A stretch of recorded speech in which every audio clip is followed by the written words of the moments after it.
Bonjour à tous et bonjour à vous aussi qui nous suivez sur YouTube, vous les frères et sœurs qui malheureusement ne pouvaient pas être avec nous pour ce culte.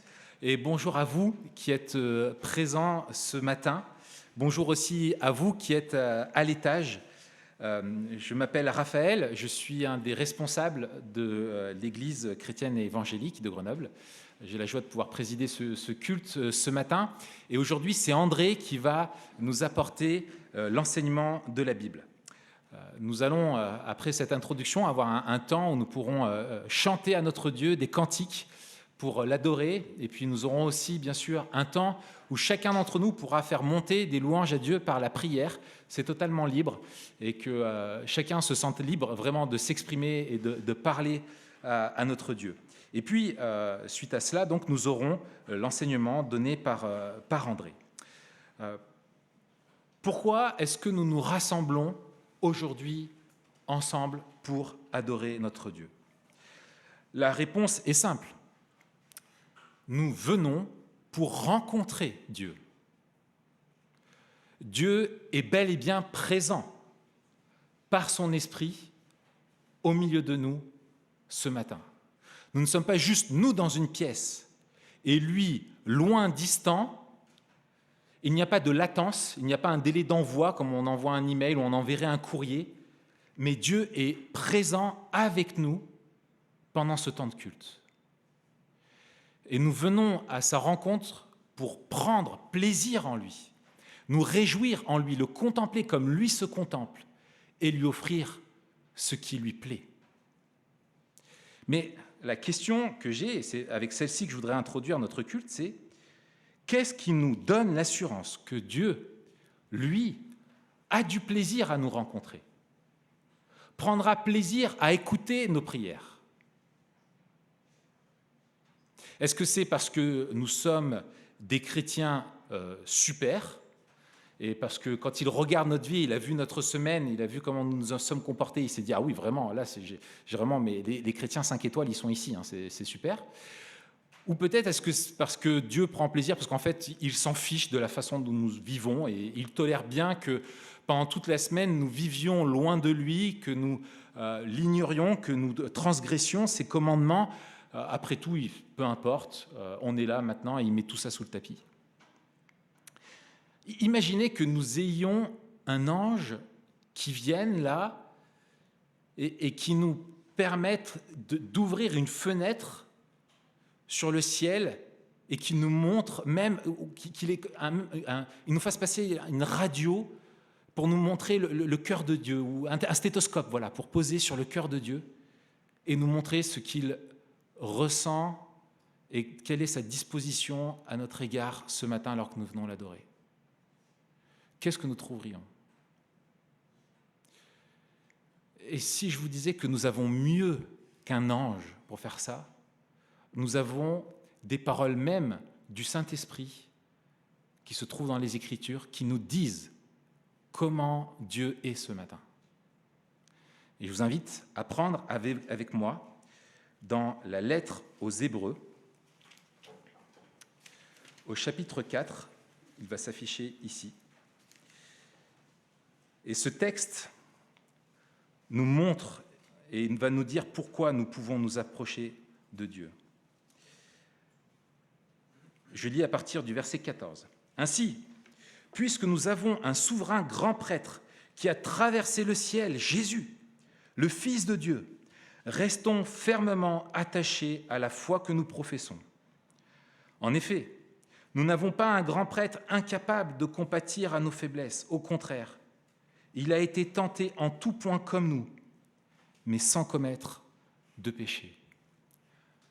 Approchons-nous donc avec assurance du trône de la grâce, afin d'obtenir compassion et de trouver grâce pour être secourus au moment opportun. » Le Saint-Esprit nous dit par ce texte, nous rappelle que Jésus a traversé le ciel, que le Fils de Dieu est devenu homme, qu'il a partagé tout de notre humanité, excepté le péché. et qu'il est allé jusqu'à la mort de la croix, pour s'offrir en sacrifice, pour porter la culpabilité de nos fautes, les mettre à son compte, mourir pour nous, et qu'il a traversé le ciel dans le voyage retour, il est ressuscité, il est retourné auprès du Père, et depuis, il offre un sacrifice parfait à présenter devant le Père, sa propre vie. Et le Père prend pleinement plaisir en ce que le Fils a fait pour nous. Et grâce à ce Jésus qui est ce grand prêtre pour nous, éternel, vivant, qui en ce moment se tient auprès du Père et lui offre ce sacrifice parfait, le Père prend pleinement plaisir en nous et nous invite à nous approcher du trône de la grâce. Et le texte nous dit quelque chose d'extraordinaire qu'on ne pourrait imaginer. Approchez-vous du trône de Dieu, peut-être qu'il voudra bien vous pardonner, peut-être qu'il acceptera encore d'être là. Mais non, il nous dit que quand nous nous approchons de Dieu, que nous découvrons son cœur au pied de son trône de grâce, nous trouvons quoi? De la compassion. De la compassion pour nous, pour ce que nous avons vécu cette semaine, pour les transgressions que nous avons faites. Christ a payé pour nous et le Père, parce que nous sommes son peuple qui nous a rachetés, a de la compassion et déverse sa grâce sur nous pour nous pardonner, nous renouveler encore et nous permettre d'être transformés à l'image de Jésus. C'est pour ça que le texte nous dit de rester fermement attachés à la foi que nous professons. C'est le seul moyen de rendre un culte qui plaît à Dieu ce matin, c'est de lui rendre avec foi ce culte-là. Foi en l'œuvre de Christ à la croix.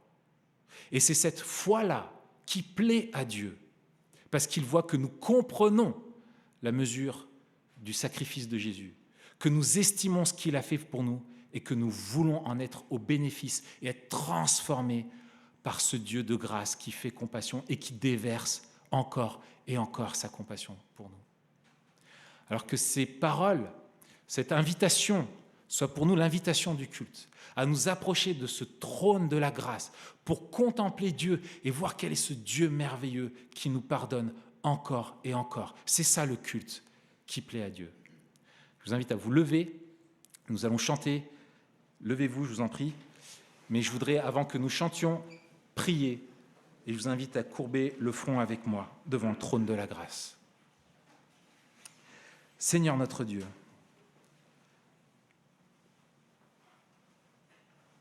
si ta parole ne nous disait pas que tu n'as que pour ton peuple que de la compassion, nous ne pourrions pas le comprendre. Merci parce que nous ne pouvons pas te comprendre, mais nous pouvons te connaître parce que ta parole nous révèle quelle est l'étendue de ta grâce, le secours que tu veux nous apporter pour nous permettre d'être transformés par toi. Merci parce que si nous pouvons nous approcher de toi, c'est parce que Christ s'est approché de nous le premier, qu'il a pris à son compte tout ce qui nous empêche de nous approcher de toi, qu'il t'a offert sa vie en sacrifice afin que nous puissions venir à toi ce matin te rendre ce culte. Seigneur, remplis-nous de ton esprit pendant tout ce temps d'adoration pour que nous soyons pleins de foi alors que nous allons chanter, pleins de foi alors que nous allons prier, pleins de foi alors que nous allons entendre l'enseignement de ta parole. Seigneur, nous voulons célébrer ta gloire, te rendre le culte qui t'est dû. Merci, Seigneur, de nous permettre de vivre ce moment avec toi et tous ensemble. Au nom de Jésus, Amen.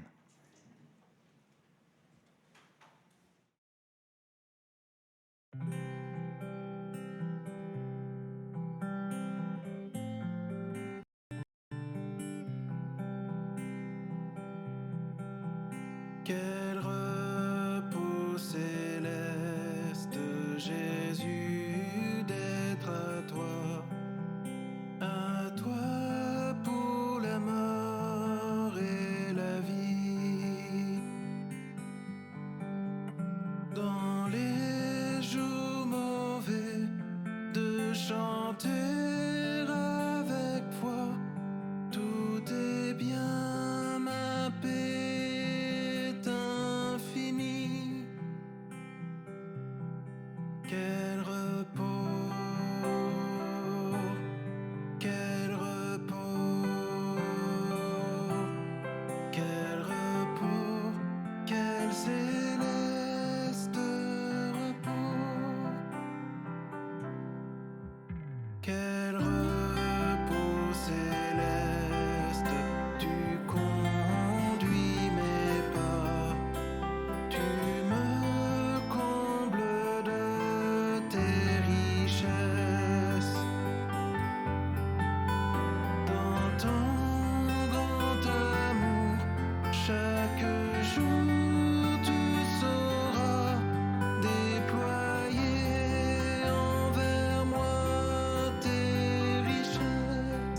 tel que je suis, sans rien à moi, sinon ton sang versé pour moi et ta voix qui m'appelle à toi, agneau de Dieu, je viens, je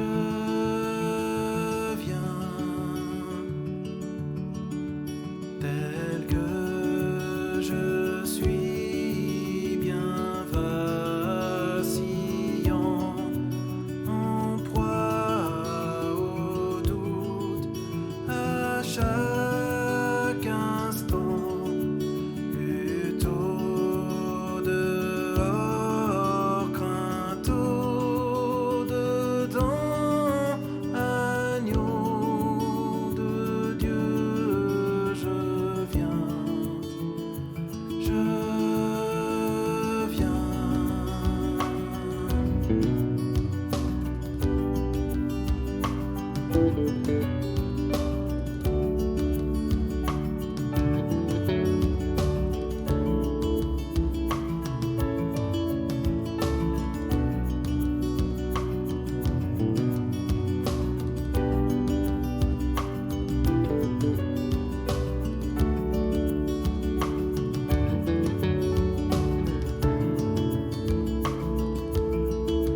Tel que je suis, ton cœur est prêt à prendre le mien tel qu'il est, auto-changé, sauveur parfait, agneau de Dieu, je viens, je viens, tel que je suis, ton grand amour a tout pardonné sans retour. Je veux être à toi dès ce jour, agneau de Dieu, je viens, je viens.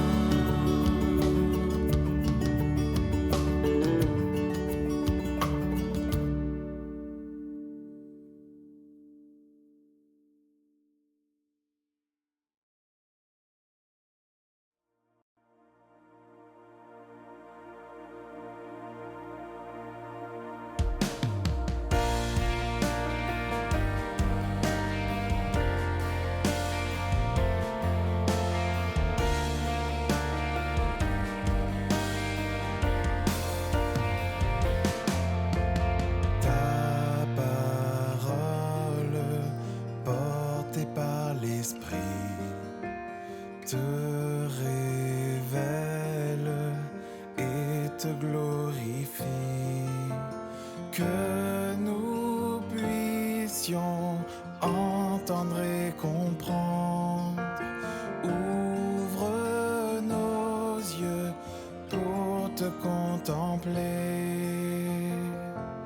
Quel sublime trésor, plus précieux que l'or, tes paroles de vie éternelle. Œuvre par ton esprit pour révéler le Christ. Parle-nous, nourris-nous par ta voix.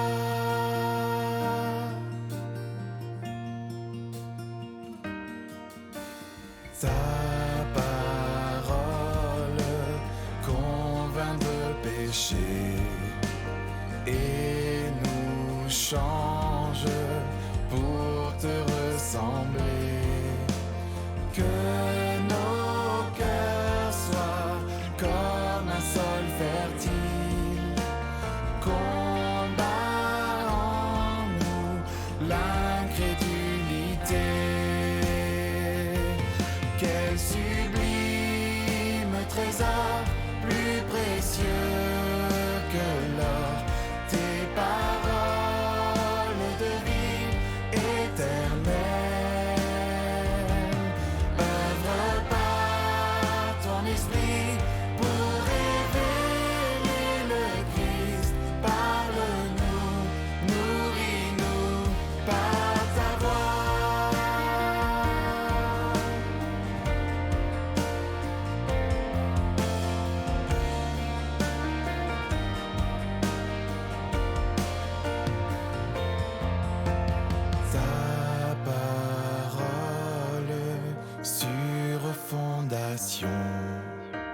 l'espérance des générations.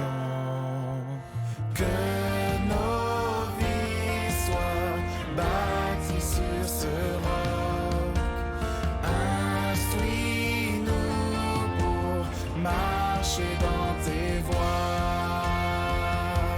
Quel sublime trésor, plus précieux que l'or, tes paroles de vie éternelle. Œuvre par ton esprit pour révéler le Christ. Parle-nous, nourris-nous par ta voix. Quel sublime trésor, plus précieux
assis.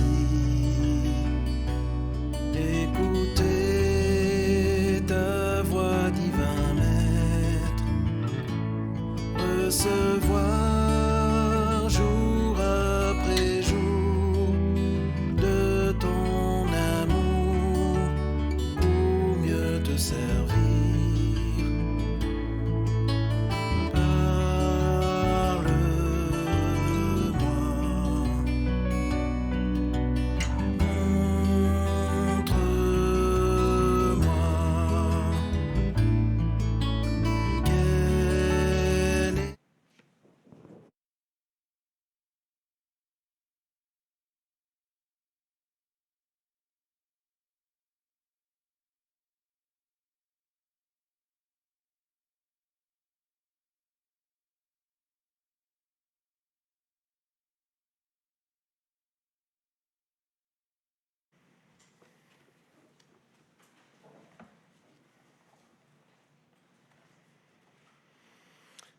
Bonjour à vous qui êtes assis dans cette salle de l'église chrétienne évangélique de Grenoble. Et puis vous qui êtes sur YouTube, assis où vous voulez, qui regardez ce culte de l'église chrétienne évangélique de Grenoble. Pourquoi j'insiste sur le mot chrétien ? Parce qu'aujourd'hui on va s'intéresser, on va prendre un peu de recul. On va pas aller voler dans des... Pardon. On ne va pas aller voler dans des sphères bien hautes de théologie, mais on va prendre un peu de recul et regarder un peu qu'est-ce que c'était à l'époque être chrétien.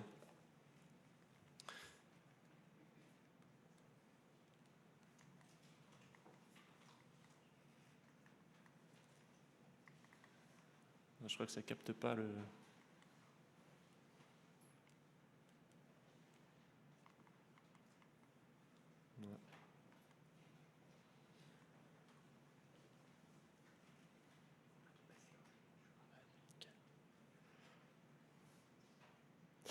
On peut passer encore une ?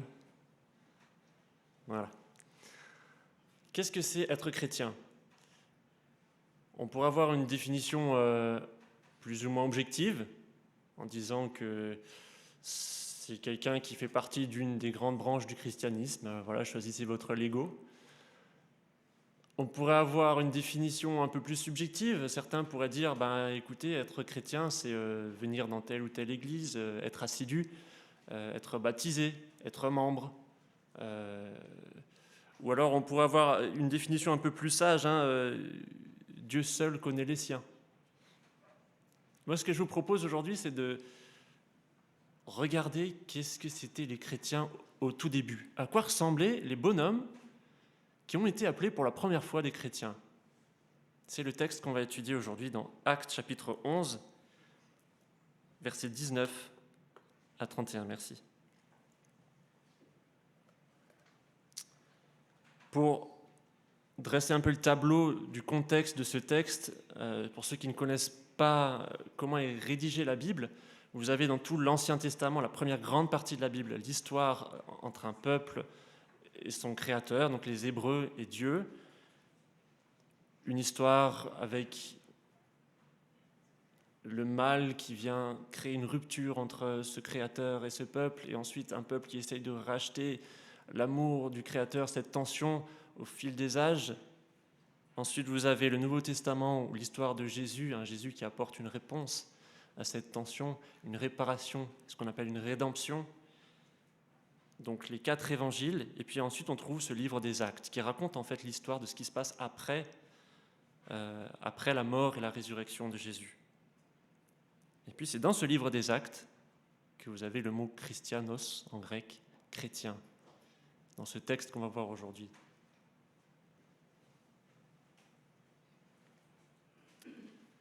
Les chrétiens faits pour suivre Christ vers les autres.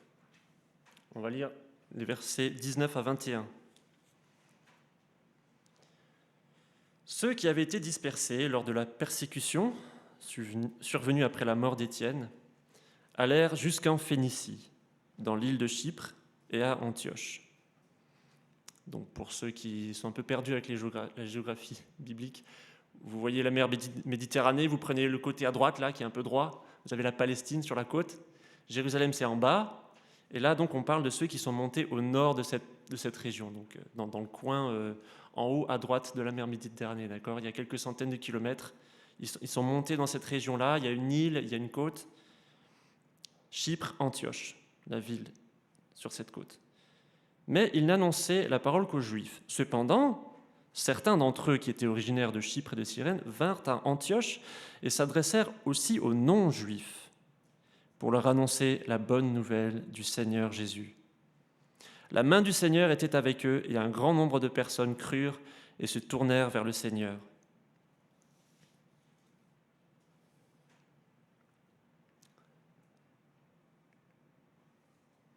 Découvrir Christ. Croire au Créateur révélé par les Hébreux, ou plutôt au travers des Hébreux, accepter la grâce qu'apporte Jésus-Christ.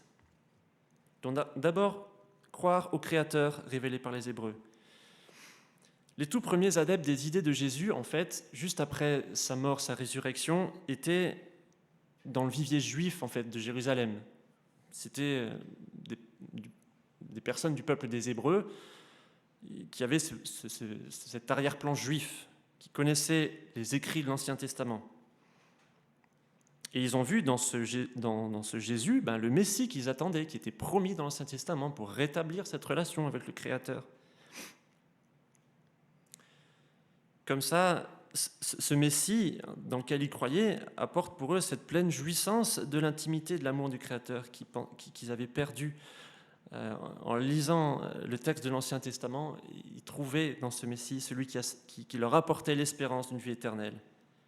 Donc ils étaient presque tous juifs, en tout cas adeptes du judaïsme au tout début. Et on a des petits clins d'œil qui apparaissent. D'abord avec l'Éthiopien, si vous vous rappelez, l'histoire entre Philippe et l'Éthiopien qui n'était pas, il ne faisait pas partie en tout cas de ce vivier juif de Jérusalem. Et puis ensuite, là, dimanche dernier, on a parlé de Corneille, qui était un craignant Dieu, donc quelqu'un qui n'était pas juif, qui était attiré par ce concept d'un Dieu unique, créateur, puissant, juge, mais aussi libérateur, sauveur. Donc c'est juste avant, chapitres 9 et 10, Corneille. Et ça marque un tournant, et on découvre en fait une toute autre population à l'époque, les craignants Dieu. Et c'est visiblement cette population qui était à l'origine de cette première église d'Antioche.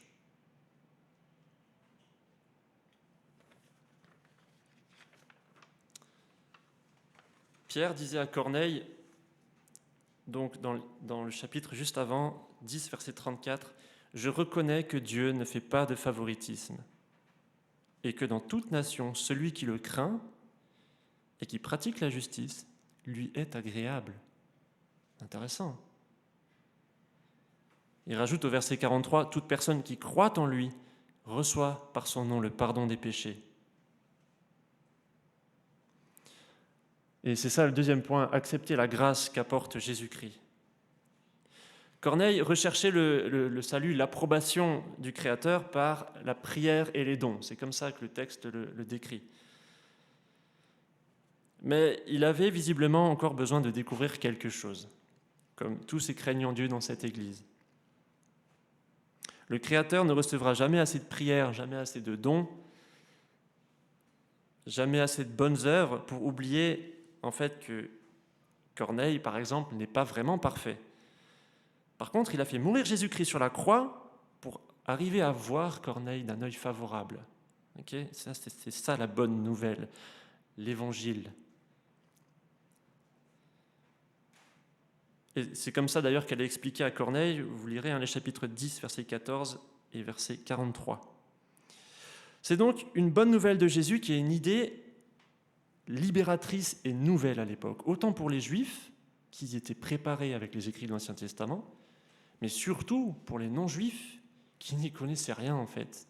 Tout ce qu'ils voyaient autour d'eux, c'est des religions, des mythologies des religions, des ésotérismes dans tous les sens, des choses à faire, des choses à faire, des choses à faire pour racheter la faveur du supérieur divin. Il pouvait ressembler à n'importe quoi dans toutes les religions de l'époque. Ici, c'est une idée nouvelle.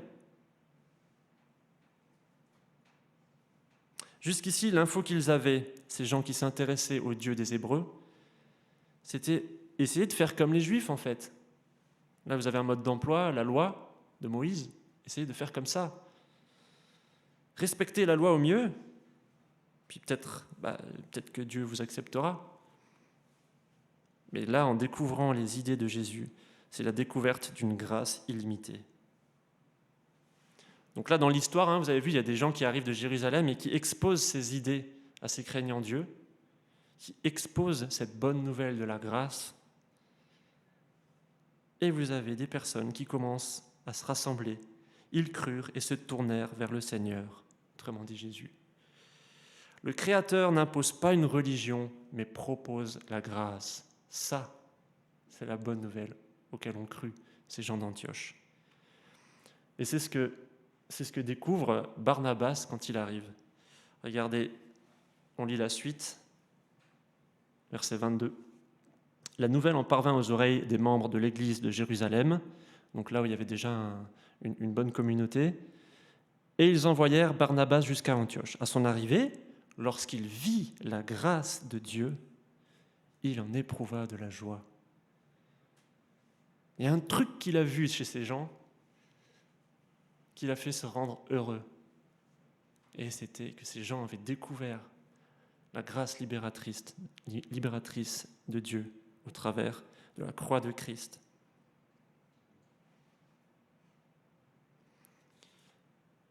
Il les encourageait tous à rester attachés au Seigneur d'un cœur ferme, car c'était un homme de bien, plein d'Esprit Saint et de foi.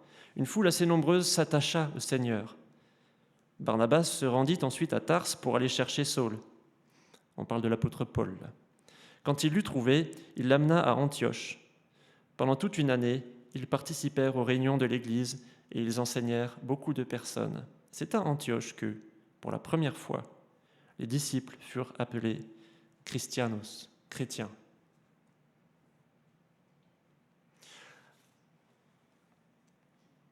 Rejoindre Christ, s'attacher à la communauté de Christ et s'attacher aux idées de Christ. Donc, la deuxième information sur les chrétiens des origines, ici dans le texte, c'est qu'ils rejoignent Christ de manière durable pour former une communauté attachée à Christ. Au verset 24, une foule nombreuse se joint ou s'ajoute au Seigneur, donc au Maître, c'est-à-dire Jésus, comme une communauté de disciples autour de son Maître, comme il y avait beaucoup à l'époque. Donc pas seulement des idées, mais une personne, la personne de Jésus-Christ. Et c'est visiblement dans ce sens que Barnabas les a poussés, encouragés.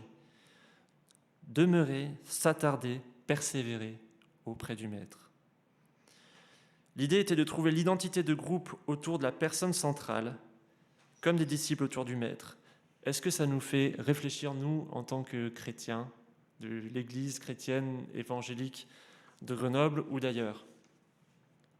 On peut avoir beaucoup de choses qui nous rassemblent, qui nous unissent. On aime parce qu'on aime la musique, parce qu'on aime les activités avec les enfants, les locaux, les gens sympas, les groupes d'activités.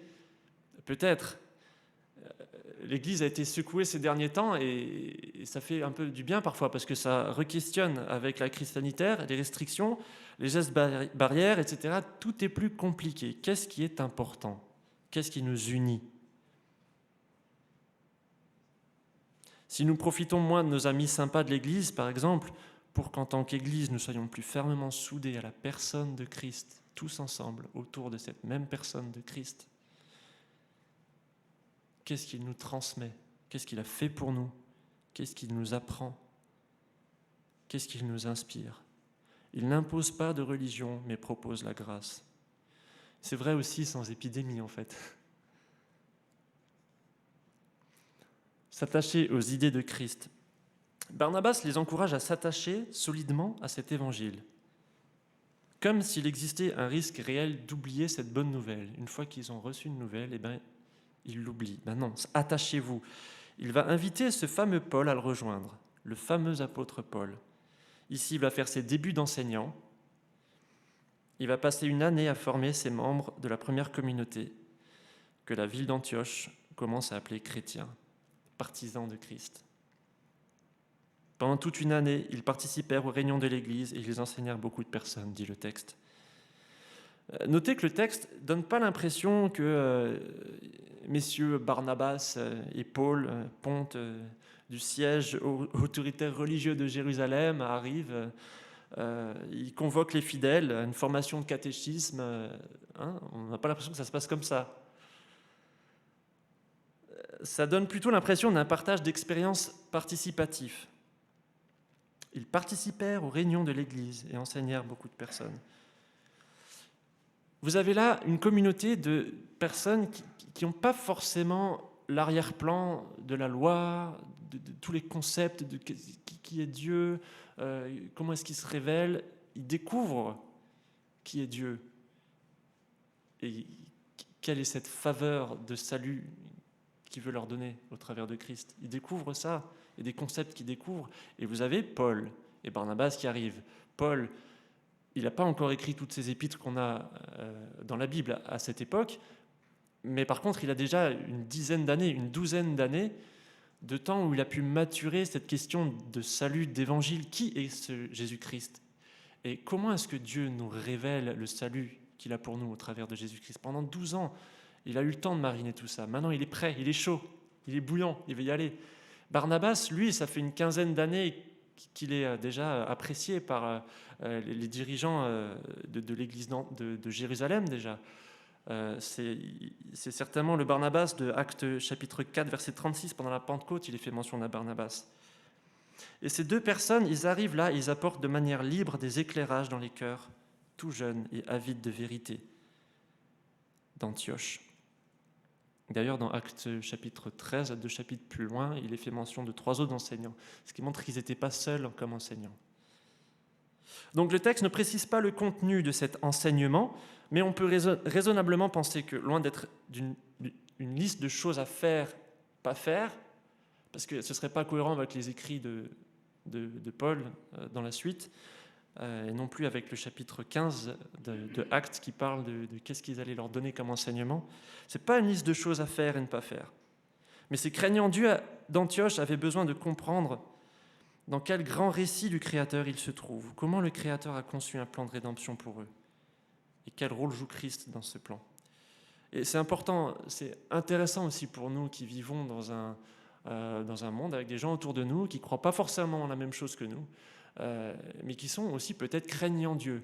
Comment notre foi à nous est construite et cohérente. Qu'est-ce qu'on aurait pu apprendre là, dans cette école où il y a Paul et Barnabas? Première chose, le Créateur se révèle à sa créature rebelle et perdue. Il ne la laisse pas tomber. Il existe le Créateur, mais il se révèle. Deuxième chose, il se révèle au travers de la pédagogie de la foi, au sein d'une relation avec un peuple. C'est l'histoire de l'Ancien Testament. Troisième chose, il se révèle par Christ venu pousser le principe religieux d'une loi au bout. Tu te frappes sur la joue droite, tends-lui la joue gauche. Tu n'y arrives pas? Sois parfait. Ça ne marche pas. Moi, j'apporte la solution. Une grâce inconditionnelle, possible parce qu'il a canalisé le jugement du Créateur sur lui, sur la croix. Et quatrième chose, il se révèle enfin en transmettant son esprit dans les cœurs de ceux qui l'acceptent.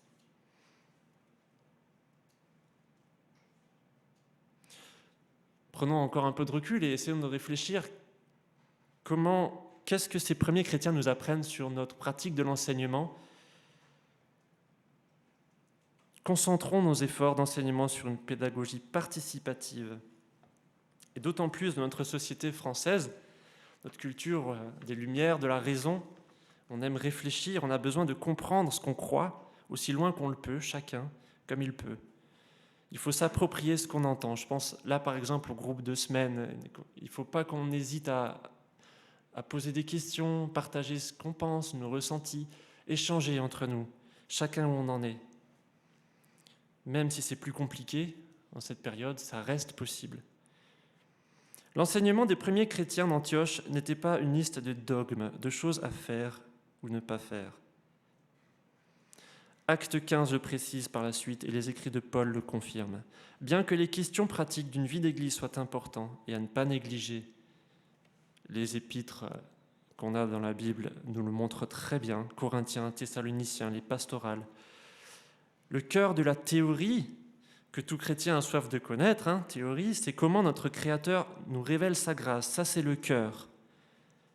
Et nous allons voir tout de suite qu'il y a une transcription pratique de cette théorie.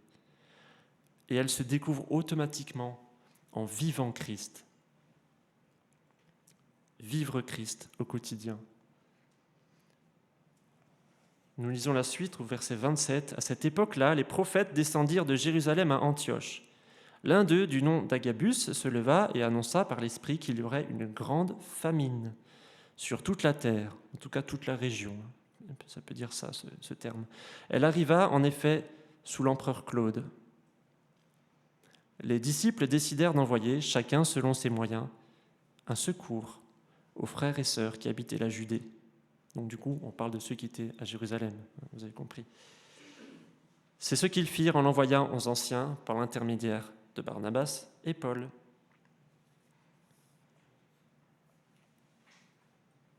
Vivre Christ au quotidien. Cette suite du texte qu'on vient de lire décrit donc la première grande action qui nous est rapportée de ces premiers chrétiens. Il y a une crise économique et alimentaire qui arrive, une famine. Les temps deviennent durs. Les gens doivent abandonner leurs biens, ils deviennent malades, les plus faibles meurent, puis ceux qui survivent, ils survivent dans le malheur de plus en plus. En tout cas, c'est pas rose, les perspectives sont pas roses non plus. Comment leurs convictions vont maintenant se répercuter sur leurs actions ? Les chrétiens des origines ont su prendre des risques pour faire du bien autour d'eux. Et cette anecdote parle d'une récolte de fonds, en fait, vous avez compris, pour une aide financière pour les Juifs qui étaient disciples de Christ dans la région de Jérusalem, donc ceux qui étaient un peu les historiques, qui était apparemment une région plus touchée qu'à Antioche par la famine. Au travers de ces quelques lignes, on peut remarquer plusieurs choses, des indices de cette transcription pratique de la théorie. Ils sont ouverts aux besoins du monde qui les entoure. Ils ne forment pas une communauté refermée sur elle-même. Ils vivent la grâce reçue comme quelque chose de concret à répéter autour de soi. Ils ne laissent pas la place aux rancœurs et savent pardonner sans condition. Parce que, vous l'avez peut-être compris, les disciples de Jésus de Jérusalem, les historiques, n'aiment pas forcément beaucoup ces non-juifs qui viennent croire à leur Messie. Il n'y a pas beaucoup d'amour, plutôt de la suspicion, mais ça n'empêche pas ces nouveaux chrétiens d'Antioche de donner généreusement.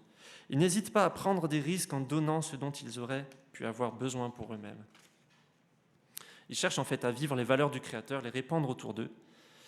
Ils avaient déjà compris en cherchant à connaître le Créateur en tant que craignant Dieu que c'était la volonté créatrice, le but ultime de l'être humain, répandre les valeurs du Créateur autour de soi. Ce qu'ils ont en plus à présent, c'est qu'ils peuvent vivre en s'inspirant de Christ, exprimer, distribuer cette grâce imméritée autour d'eux, savoir pardonner sans condition, prendre des risques, parce qu'ils vivent cela eux-mêmes de la part de Christ. En fait, les circonstances, les événements qui ponctuent leur quotidien et qui leur tombent dessus, c'est ça qui leur permettent de mettre en perspective la théorie. Je ne sais pas si vous me comprenez. Trouver des applications concrètes de manière naturelle. En fait, ils n'apprennent pas une loi religieuse par cœur qu'ils vont mettre en pratique. Ils subissent les occasions, les circonstances de la vie et ils agissent selon l'esprit de Christ. C'est une question très présente chez les chrétiens, ça. Comment ? C'est quoi marcher par le Saint-Esprit ? On peut lire beaucoup de bouquins là-dessus, faire des thèses de théologie, mais la réponse, je crois, la plus pertinente, on ne le trouvera pas dans la théorie. Marcher par le Saint-Esprit, c'est les petits moments de la vie qu'on va vivre, comment on va les vivre, qui vont nous apprendre ce que ça veut dire. Par exemple, mon voyage vient d'être annulé parce qu'il y a un 5e confinement. Voilà, ça me tombe dessus. C'est une circonstance de la vie. Comment je réagis ? Si je m'inspire de Christ comme si j'étais déjà mort avec lui sur la croix, comment pourrais-je considérer avoir encore des acquis, des dus, des choses que je mérite ? Vous voyez, c'est un peu cette logique. Comment ce Saint-Esprit veut m'aider à gérer cette circonstance. Comme un peu une voiture une voiture hybride, vous voyez, vous savez, avec un moteur à essence et un moteur électrique. Peut-être que certains en ont là. Vous savez, c'est les voitures où vous avez un écran là, voilà, les voitures aujourd'hui ont toutes des écrans qui vous notent en fait. Vous avez une notation, vous êtes un bon conducteur parce que vous n'utilisez pas beaucoup d'essence. Comment est-ce qu'on fait dans ces voitures pour avoir une bonne note? En fait, il faut savoir, il faut apprendre à marcher avec le moteur électrique et pas le moteur thermique. Et comment vous faites? Je ne suis pas un pro, j'en ai pas un. Mais si j'ai bien compris, il ne faut pas accélérer trop fort, parce que sinon ça enclenche le moteur à essence. Puis du coup, vous libérez des particules fines et vous polluez. Ou alors, il faut apprendre à pas trop accélérer quand vous descendez de la montagne, par exemple, parce que ça recharge la batterie. Ça s'apprend. Il faut apprendre à fonctionner avec un moteur propre. Et le chrétien apprend à fonctionner avec le moteur du Saint-Esprit et non celui de la chair. Vivre Christ vers les autres. L'église d'Antioche sera en fait la base de départ de tous les voyages qu'on appelle missionnaires de Paul, où il va en fait répandre les idées de Jésus dans tout le monde romain de l'époque. Ces premiers apôtres, qu'on appellera aussi missionnaires, ils auront comme objectif de diffuser ces idées. Et ce courant va s'appeler petit à petit le christianisme. C'est ici que ça se passe, dans cette église-là. C'est ici que ça commence. Si on se projette sur l'avenir de cette communauté d'Antioche, on découvre un potentiel d'ouverture vers le monde. À cet instant T, il y a un potentiel. L'objectif de Dieu pour l'Église, ce n'est pas de se refermer sur elle-même, sur cette deuxième étape, vous savez, où ils se sont formés, ils s'attachaient à Christ. Ils se forment, ils s'attachent à Christ, ils se forment, ils s'attachent à Christ, ils se forment, ils s'attachent à Christ. C'est bien, mais c'est un potentiel que Dieu veut pour aller partout, dans toutes les nations. L'ADN et l'identité du chrétien est dirigée vers le monde entier, ses cultures, ses idées, mais aussi, et on le voit ici, ses douleurs et ses souffrances.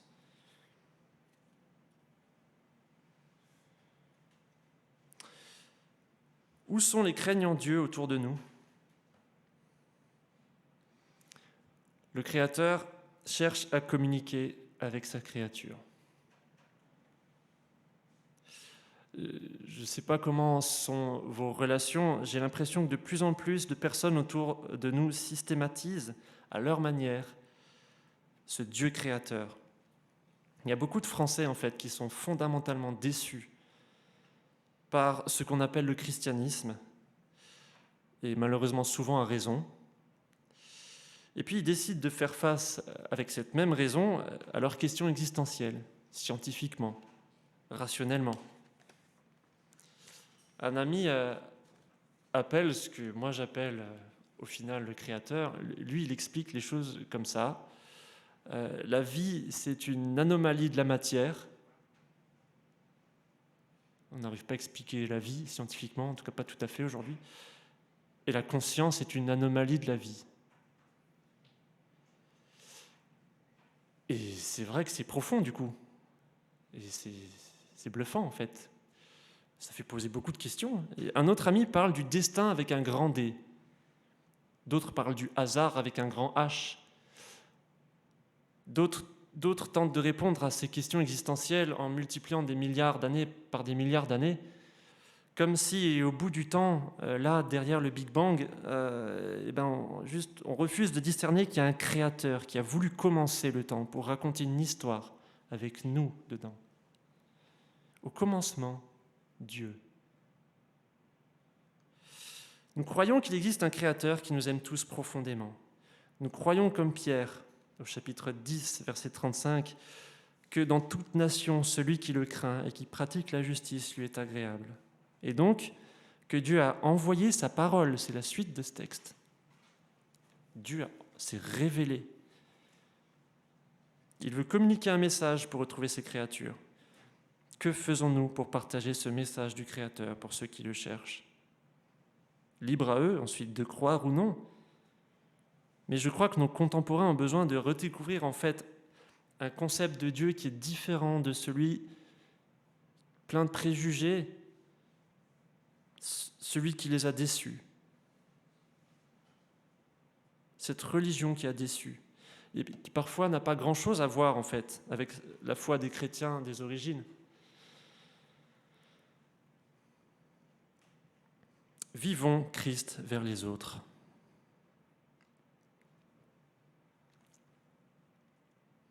Voilà la petite image qui est faite exprès pour bousculer un petit peu, faire réfléchir. Qu'est-ce que c'est le christianisme? Beaucoup d'idées reçues.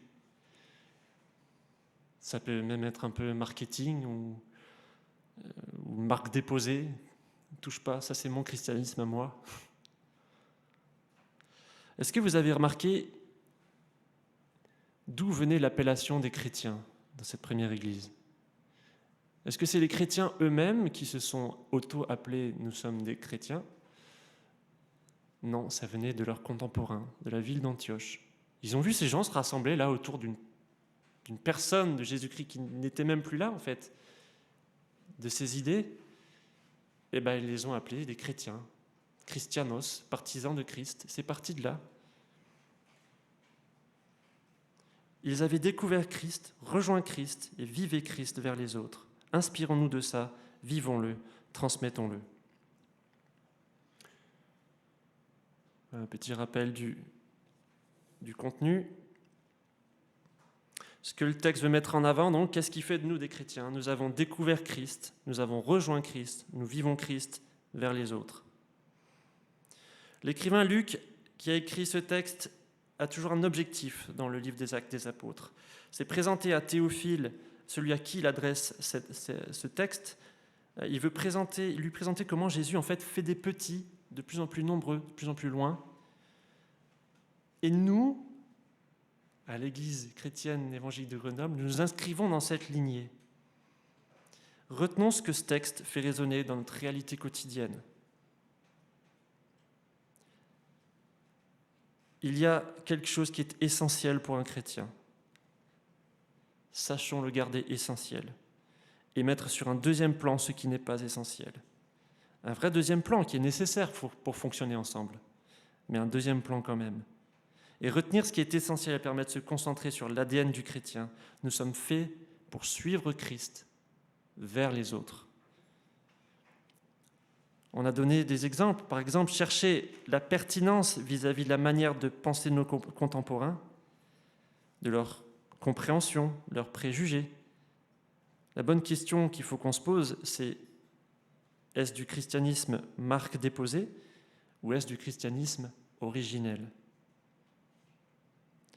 Par exemple, rester attentif, savoir prendre des risques pour apporter de l'aide et du soutien en dehors de nos murs.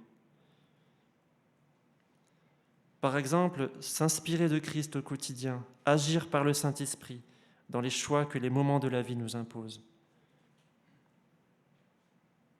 En tant qu'Église chrétienne, suivons Christ vers les autres. En tant que chrétiens, suivons Christ vers les autres. Amen.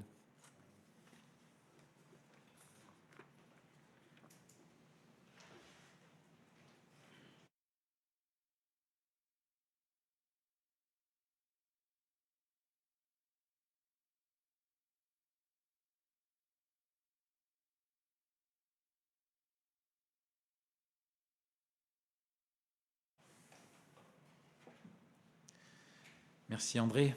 Voilà, je vous invite à prendre un temps de réflexion dans le silence pour discerner devant le Seigneur ce qui vous a été transmis et puis je prierai.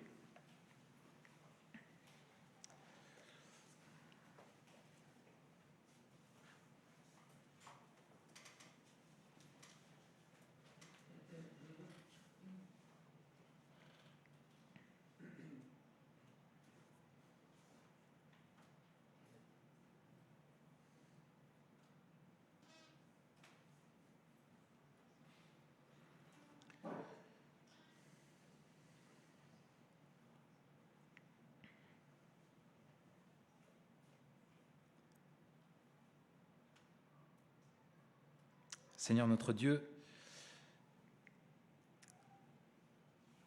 que ton esprit nous conduise pour nous aider à faire face aux Écritures et de revenir à elles pour laisser ta parole définir ce qu'est être un chrétien. Garde-nous de vouloir définir nous-mêmes, de fixer nous-mêmes le cadre, de fixer nous-mêmes comment nous devons vivre notre foi, mais aide-nous à la vivre de manière à ce que ce soit manifeste que nous sommes des chrétiens, des petits Christ, ceux qui te suivent.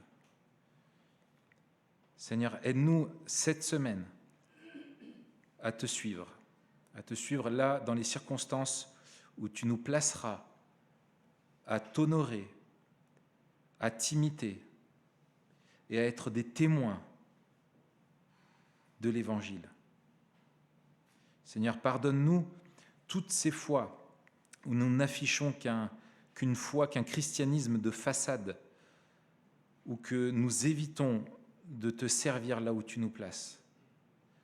Et nous te prions que tu renouvelles en nous un cœur bien disposé, décidé à t'obéir et à être des témoins de toi. Aide-nous à manifester notre amour auprès de celles et ceux qui en ont besoin comme toi tu le fais, à être solidaires avec celles et ceux qui en ont besoin et à te glorifier par nos vies. Au nom de Jésus, Amen. Voilà, j'ai maintenant quelques annonces concernant la vie de notre communauté. Alors, sachez, notez-le bien dans vos agendas, d'ores et déjà, que le 7 mars prochain, nous aurons notre assemblée générale de l'association cultuelle de l'Église. Donc notez bien là dans votre agenda, ce sera en début d'après-midi, on vous donnera plus d'informations à propos de ça. C'est le 7 mars, c'est très important pour vous qui êtes membres d'être présents lors de cette assemblée générale. Aussi, si vous voulez en savoir plus sur ce que signifie pour nous ce qu'est être membre de l'Église, eh bien, je suis à votre disposition. Jonathan,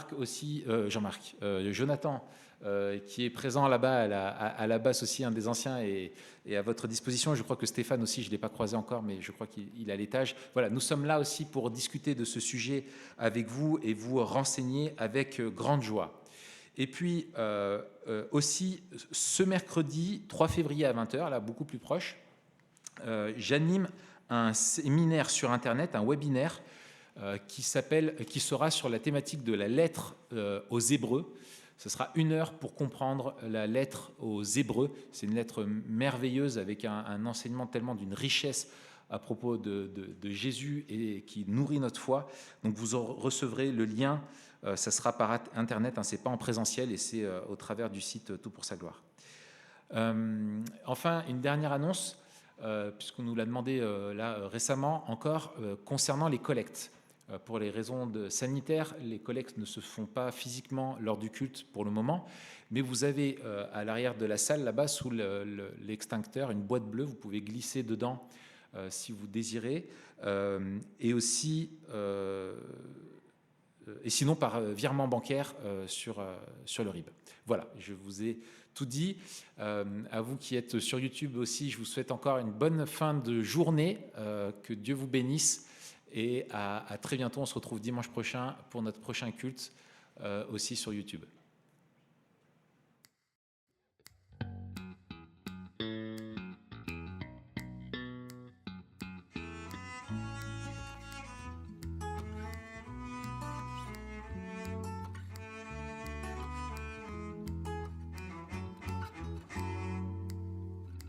Nous sommes unis dans la famille, car Dieu nous lie à toujours par chaîne d'amour.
sommes unis dans la famille, car Dieu nous lie à toujours par une chaîne d'amour.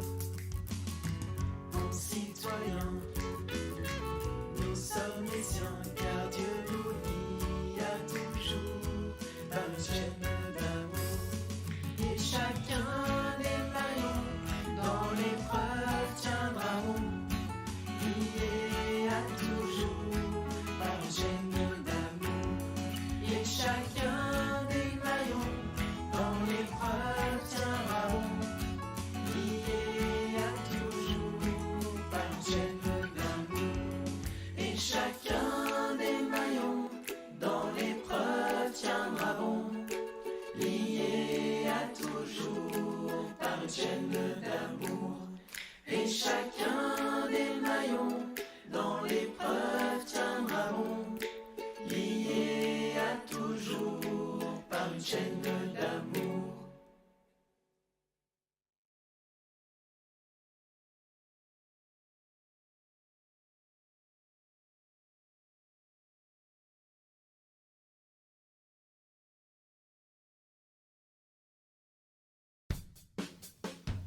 Nous sommes heureux d'avoir passé ce moment ensemble. Rendez-vous dimanche prochain à 17h30 sur notre chaîne YouTube. Pour mieux connaître notre église, visitez notre site www.ecegrenoble.fr. Si vous désirez entrer en contact avec l'un des responsables, écrivez-nous à contact@ecegrenoble.fr. Retrouvez les liens du site et l'adresse de contact en description. À bientôt!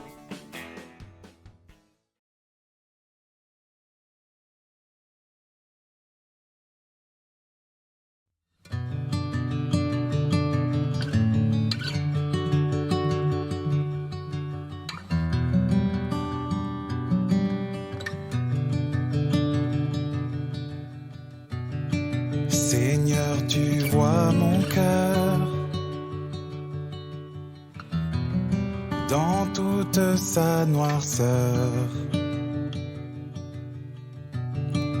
Mes pensées, mes paroles, souvent t'ont fait horreur.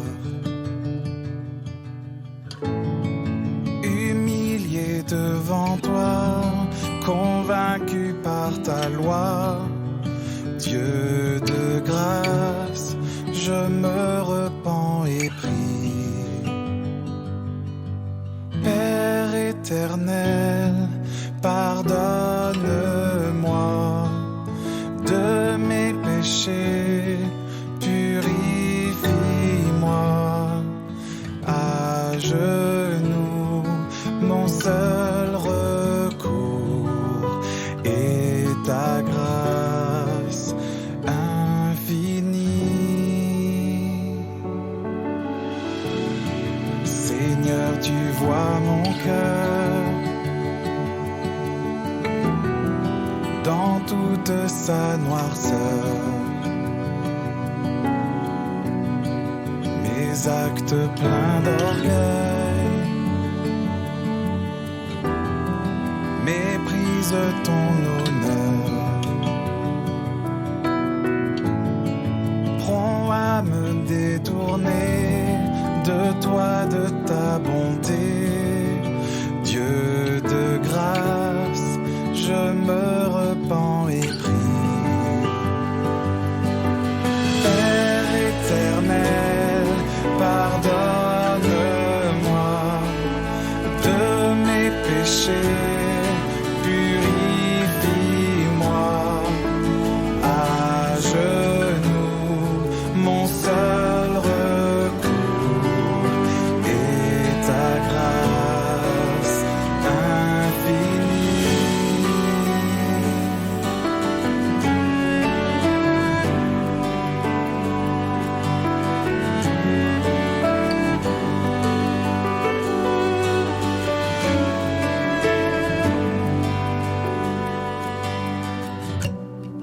Par toi justifié,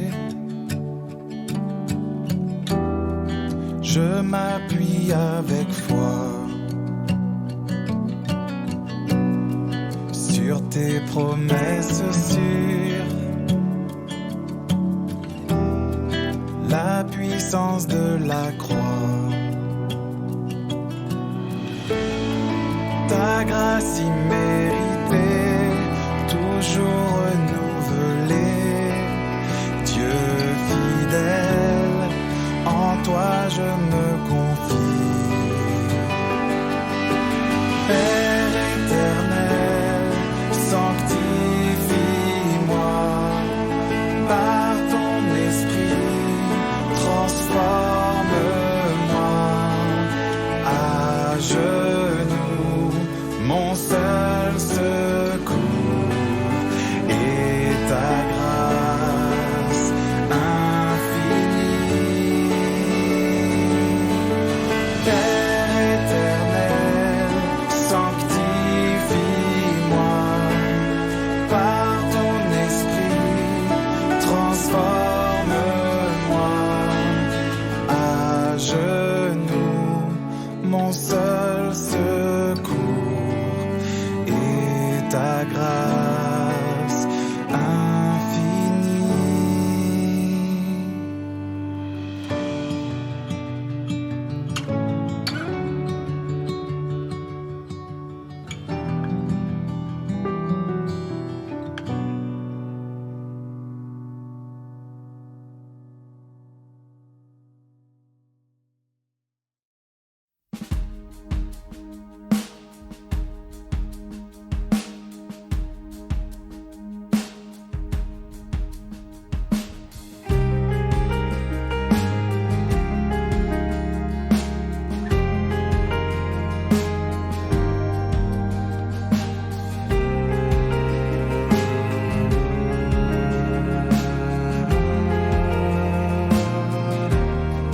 En ces jours empreints de souffrance, nous prions jusqu'à quand, Seigneur? Corps affligé, cœur accablé, nos vies d'éphémères vapeurs. À ton retour, tu changeras nos gémissements en cris de joie. La mort enfin disparaîtra, la nuit fuira. Oh, viens Jésus, ô Seigneur, hâte ton retour. Nous attendons, nous guettons l'aube de ce jour.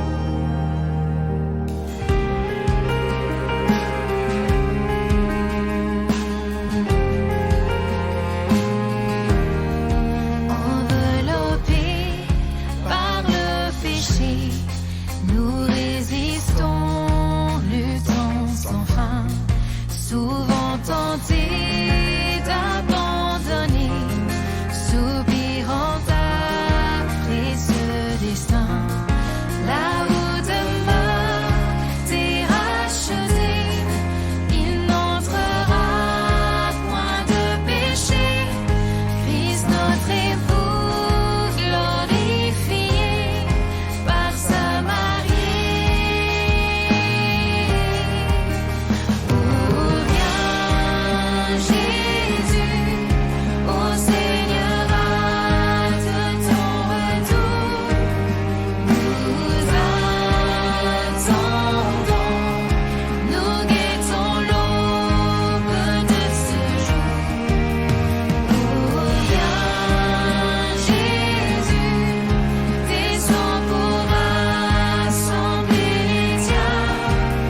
Nous attendons que la trompette sonne enfin.